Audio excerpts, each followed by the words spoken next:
ma ei saa endiselt aru, kuidas on võimalik.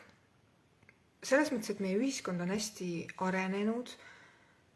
Ma ei tea, mis süsteeme ja tehnoloogiaid ja asju välja mõeldakse ja üldse, tegelikult on mega arenenud ju. Ja siis samal ajal inimesed on meeletult haiged. Näiteks vähidiagnoosiga kimpus. Ja mitte keegi ei tea, kust see tuleb. Ja kui minul oli vähidiagnoos ja tegin ära kõik need kohustuslikud ravid, keemia- ja kiiritusravid, ja ma sain nii-öelda terveks. Ja mulle öeldi, et sa oled nüüd terve ja võid oma eluga edasi minna, kõik on korras. Ja mõtlesingi, et see ei ole võimalik. Aga kust see tuli? Ja kuidas see tuli? Ma tahan teada.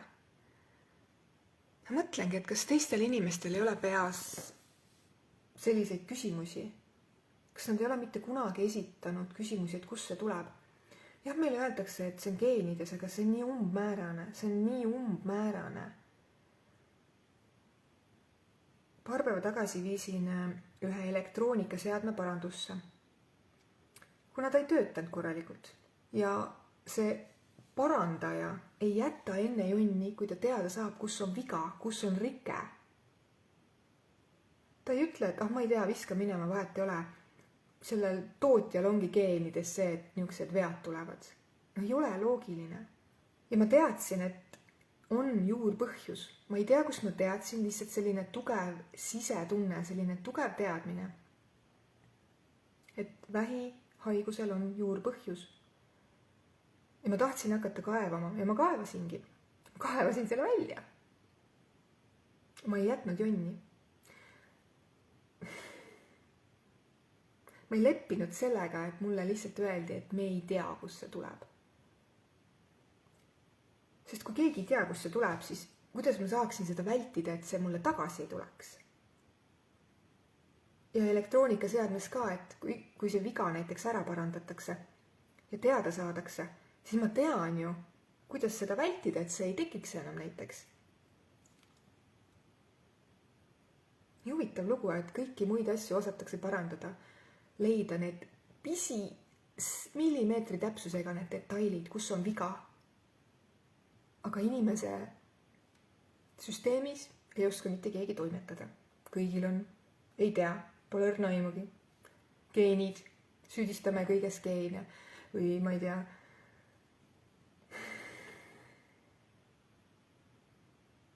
Tänaseks olen ma juurpõhjuse kätte saanud, ära tervendanud.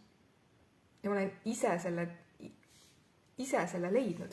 Muidugi kõikide igasuguste väliste abidega ma olen hästi palju erinevates teraapiates käinud, uurinud, lugenud, sisekaemusega tegelenud. Ja niimoodi pusle jupi haaval vaikselt hakkasid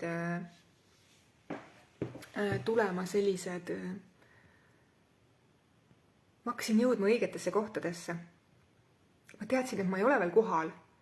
Ja kui ma õige kohani jõudsin, siis see oli nii suur kehaline taipamine, kus mul oligi see, et ma olingi täielikult mitu päeva, ma ei suutnud funktsioneerida, ma lihtsalt tundsin, kuidas see programm energeetiliselt lihtsalt minu seest vabanes. Ja see võttiski aega. Mu keha tundis selle ära, see oli nii võimas kogemus. Ja ma sain aru, et see oligi see, ma jõudsin kohale. Ja kui ma ei oleks hakanud uurima, miks ma sain vähidiagnoosi nii noorelt? Kui ma ei oleks hakanud uurima, siis ma ei teaks tänasenigi. Ja huvitav ongi see, et enamus inimesi ei küsitle sellist asja. Nad lepivadki selle vastusega, et see tuli geenidest. Nii huvitav.